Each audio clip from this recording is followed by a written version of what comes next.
Hello students, now we are going to discuss again question paper of UT second set A।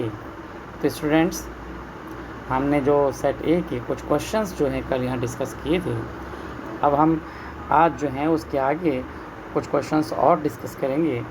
और उन questions में आपके पास जो सबसे पहले क्वेश्चंस आपके पास आएगा, तो ये आप देखें कल हमने जो क्वेश्चन किए थे वो 6 क्वेश्चंस आपके कंप्लीट हो गए थे, और आज हम यहाँ 7 क्वेश्चन है वहाँ से स्टार्ट करते हैं। तो ये स्टार्ट करेंगे तो हमारे पास जो पहला जो हमारे पास यहाँ पर क्वेश्चन आता है, जिसमें आपके पास क्या लिखा हुआ है, ये आपके पास है क्वेश्चन नंबर 7। तो 7 जो क्वेश्चन नंबर है, आप यहाँ देखें कि ये जो 7 क्वेश्चन है वो आपके पास क्या है। तो 7 क्वेश्चन में आपके पास दिया गया है कि आप बताएं कि सप्लाई इज़ आ कॉन्सेप्ट, के बीच में आपके एक डैश है जिसमें कुछ वर्ड इसमें छुपा हुआ है कि सप्लाई कॉन्सेप्ट है। अब कौन सा कॉन्सेप्ट है, इसमें 4 ऑप्शन आपके यहाँ दिए हुए हैं। तो पहले ऑप्शन में आपके पास यहाँ पर देखें, पहले ऑप्शन में आपके पास क्या दिया हुआ है, पहला ऑप्शन आपको दिया हुआ है कि ए फ्लो कॉन्सेप्ट है। कौन सा, ए ऑप्शन है कि फ्लो है, फ्लो कॉन्सेप्ट है, या फिर ये स्टॉक कॉन्सेप्ट है, या वेरिएबल कॉन्सेप्ट है, या फिर ये सभी से रिलेटेड है। ये सारे कॉन्सेप्ट इसी के अंदर है। तो स्टूडेंट, अब आपको जब हमने यहाँ डिस्कस किया था और सप्लाई के बारे में हमने बताया था, स्पेशली यहाँ हम मनी सप्लाई की बात कर रहे हैं, तो ये जो मनी सप्लाई है वो किसी भी पर्टिकुलर टाइम में हम मेज़रमेंट देखते हैं कि कंट्री में कितना जो मनी का सर्कुलेशन है। तो इसमें हमें क्या करना पड़ता है, जब हम पॉइंट ऑफ टाइम की बात करते हैं, पर्टिकुलर टाइम की बात करते हैं, तो वो क्या हो जाता है, स्टॉक का कॉन्सेप्ट हो जाता है।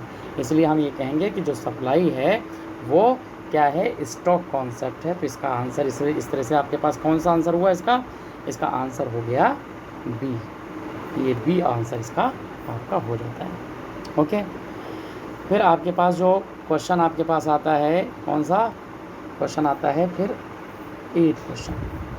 ये देखिए 8 जो क्वेश्चन आपके पास है, इसमें आपके पास क्या लिखा गया है, इसमें आपसे जो पूछा गया है, देख लीजिए आप, उसे आसानी से आपको समझ में आएगा कि इसमें क्वेश्चन नंबर 8 में आपसे क्या कहा गया है। ये क्वेश्चन नंबर 8, इसमें कहा है कि M1 is equal to C plus DD plus, अब ये डैश दिया हुआ है, ये किसके इक्वल होता है, ये आपको बताना है। तो ये किसके इक्वल होगा, तो इसके अंदर आपके पास 4 ऑप्शन में से आपको एक ऑप्शन बताना है कि ये जो M1 है वो किसके इक्वल होगा। तो आप देखें कि M1 किसके इक्वल होगा, या आप ये CD के इक्वल होगा, या PD के इक्वल होगा, या फिर OD के इक्वल होगा, या फिर ये FD के इक्वल होगा। अब इन 4 में से कौन सा आपको आंसर जो सही लग रहा है, या ये क्या इसके अंदर आएगा। तो इसका जो सही ऑप्शन है वो आप तभी कर पाएंगे कि जब आपको जो मनी सप्लाई का फर्स्ट मेज़रमेंट वो लर्न हो। तो वो आपके पास क्या होता है, वो आप देखिए, वो होता है M1 इज़ इक्वल टू, हम लिखते हैं C प्लस DD, एक क्या DD प्लस आपका होता है OD, ये आपके पास है। अब देखिए इसके अंदर ये OD जो है आपके पास, ये मिसिंग है। तो ये OD जहाँ पर आपको दिखा है जिस ऑप्शन में, वही आपको देखना पड़ेगा। तो OD हमें कहाँ दिख रहा है, तो OD हमें दिख रहा है कहाँ, OD हमें दिख रहा है किस ऑप्शन में दिख रहा है, C में दिख रहा है।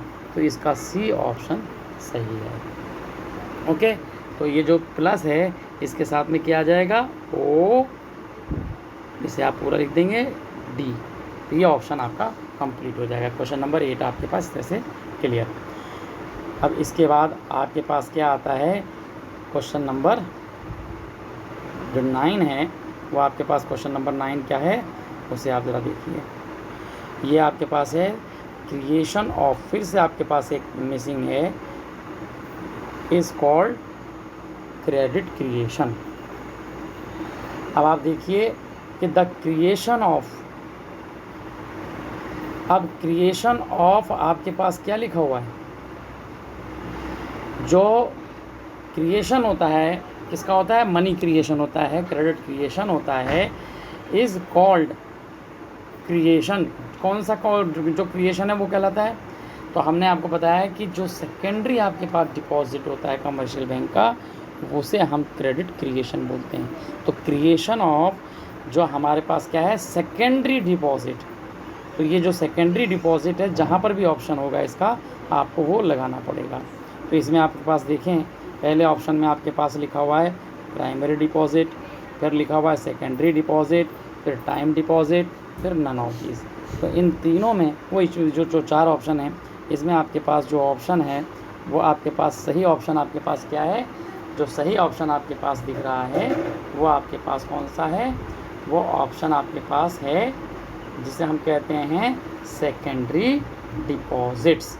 ओके, तो सेकेंडरी डिपॉजिट्स आपको कहाँ दिखाई दे रहा है, वो ऑप्शन बी, ये बी ऑप्शन जो है वो आपका सही आंसर है। ओके, ये आपको समझ में आ गया। तो ये क्वेश्चन आपका कंप्लीट हो गया, 9 क्वेश्चन आपने समझ लिया। अब इसके बाद अब आता है क्वेश्चन नंबर जो 10th है। इस क्वेश्चन को आप ज़रा देखें, ये क्वेश्चन नंबर 10, इसे आप ज़रा देखें। तो इसमें आपके पास क्या लिख रखा है कि हायर, फिर से एक नंबर गायब है, मतलब कोई इसके अंदर ये जो आपके ऑप्शन है वो कोई ऑप्शन में फिट बैठेगा, उसके अंदर आपके पास दिया हुआ है कि अगर यहाँ पर higher the dash lower is the value of money multiplier. क्या चीज़ हायर हो जिससे कि जो मनी मल्टीप्लायर है वो लोअर होगा, यानी कि अगर इनमें कि बैंक रेट हाई होती है तो आपके पास मनी मल्टीप्लायर कम होता है। ये जो आपके पास ऑप्शन है इसी में से पूछा गया है कि ये जो ए ऑप्शन है अगर हम यहाँ लगा दें कि higher the bank rate lower is value of multiplier, के बैंक रेट अगर ज़्यादा होती है तो मनी मल्टीप्लायर क्या होगा, वो कम होगा। या फिर LRR अगर हायर है तो मनी मल्टीप्लायर कम होगा, या फिर SLR है तो आपके पास क्या होगा, कम होगा, या फिर इसमें से कोई भी ऑप्शन सही नहीं है। तो यह आपको हमने बार बार बताया है कि जो मनी मल्टीप्लायर होता है, जो मनी मल्टीप्लायर है हम क्या बोलते हैं, मनी मल्टीप्लायर को अगर थोड़ी देर के लिए हम क्या बोलें, MM बोल दें, मनी मल्टीप्लायर। तो ये किसके इक्वल होता है, इसका एक फॉर्मूला आपके पास होता है, ये है 1/LRR, ये आपके पास होता है। अब देखिए मनी मल्टीप्लायर और LRR क्या है, ये क्या है, एक दूसरे के अपोजिट रिलेशन है इसका। ये क्या होता है, ये क्या होता है, ये इन्वर्स प्रोपोर्शन है। इन्वर्स प्रोपोर्शन का मतलब है कि अगर LRR ज़्यादा होगा तो क्या होगा, मनी मल्टीप्लायर की वैल्यू क्या होगी, कम होगी। ओके, और अगर ये कम होगा तो मनी मल्टीप्लायर ज़्यादा होगा। अब क्वेश्चन में पूछा गया है हायर, यानी LRR जो है ज़्यादा है तो ये कम होगा। तो ये आंसर किसमें कौन सा आपका LRR वाला होगा, तो ये LRR वाला आंसर किस ऑप्शन में आपको दिख रहा है, वो आपको दिख रहा है बी ऑप्शन। तो इसका बी ऑप्शन आपका सही है। ओके, अब नेक्स्ट क्वेश्चन में आपके पास आ जाइए। एक ये नेक्स्ट जो क्वेश्चन आपके पास दिया है वो क्या है, एक नॉमरिकली बेस दिया है। इसमें दिया हुआ है कि इफ़ लीगल रिज़र्व रेशियो, अब लीगल रिज़र्व रेशियो का मतलब अभी मैंने बताया था LRR, अगर LRR की वैल्यू कितनी है, 20% है, तो मनी मल्टीप्लायर क्या होगा, लास्ट वाले क्वेश्चन से ही रिलेटेड है। तो अब आपके पास यहाँ पर LRR की वैल्यू दे रखी है, LRR वो कितनी है, वो आपके पास है 20%, ये आपके पास कितनी है, 20%। ओके, अब आपसे पूछा गया कि ये कितना मनी मल्टीप्लायर कितना होगा, यानी M जो है वो कितना होगा। तो MM का आपने फॉर्मूला लिख लिया, क्या होता है ये 1/LR ये और R। ओके, ये आपका कहा गया है। अब आप देखो इसमें वैल्यू पुट कर दीजिए, ये क्या हो जाएगा, 1 ओवर 20%, ये हो गया। अब ये परसेंटेज का सिंबल हटा दो तो ये क्या हो जाएगा, देखो 1 यहाँ लिखा जाएगा और ये 20 यहाँ आपके पास आ गया। और जो 100 है वो क्या होता है, नीचे लिखा होता है, तो नीचे मल्टीपल में जाएगा तो वो रेसिप्रोकल होकर उसका ये ऊपर आ जाएगा 100 में, ऐसे। अब ये आपको इसको क्या कर दीजिए, ये कट कर दीजिए, 25 आर, ये देखिए ये आपके पास हो जाएगा कितना, 100। तो ये आंसर हो गया 1 5 5। तो आपके पास ये 5 जो है किसी भी ऑप्शन में आपको दिखाई दे वो इसका आंसर है। तो वो हमें दिख रहा है, कहाँ दिख रहा है, वो हमें दिख रहा है इस डी ऑप्शन में, ये डी ऑप्शन में आपके पास ये दिख रहा है। तो इसलिए इसका जो सही आंसर हो जाएगा वो आपके पास क्या होगा, तो सही जो आंसर आपके पास है वो कितना होगा, वो आप देखें, वो आपके पास हो जाएगा, ये देखिए 5 जो था ये आपके पास है 5, तो ये 5 इसका आंसर हो जाएगा। ओके, इस तरह से आपके पास है। फिर अगला क्वेश्चन हम आपके पास आता है जिसमें लिखा गया है कि the governor of reserve Bank of India is. अब ये तो आपको लर्न होगा तभी आपको पता लग पाएगा। तो एट प्रेजेंट में जो आपके यहाँ पर कन्फ्यूज़न नाम में दिया गया हुआ है, लेकिन अगर सही नाम आपके पास पता है तो ये जो 12 क्वेश्चन आपके पास है, इस क्वेश्चन का आंसर आप तभी कर पाएंगे। तो इस समय प्रेजेंट में जो गवर्नर हैं वो हैं शक्तिकांत दास। तो अब वो नाम देखिए सही कौन सा है। तो पहले ऑप्शन में शक्तिकांत दास दिया हुआ है, दूसरे में शक्तिदास कांत दिया है, रिवर्स करके दे दिया, फिर शक्तिकांत राय दिया हुआ है, फिर यहाँ शक्ति शांत दे रखा है। तो सही ऑप्शन आपके पास क्या हो जाएगा, शक्तिकांत दास। ये आपके पास क्वेश्चन हो गया। अब अगला जो क्वेश्चन आपके पास है वो है 13 क्वेश्चन आपके पास क्या दिया हुआ है, वो आपके पास दिया हुआ है कि आप बताएं कि the rate at which the Reserve Bank of India gives loan to the commercial bank is called. कि रिजर्व बैंक कमर्शियल बैंक को जिस रेट पर लोन देता है वो क्या कहलाती है।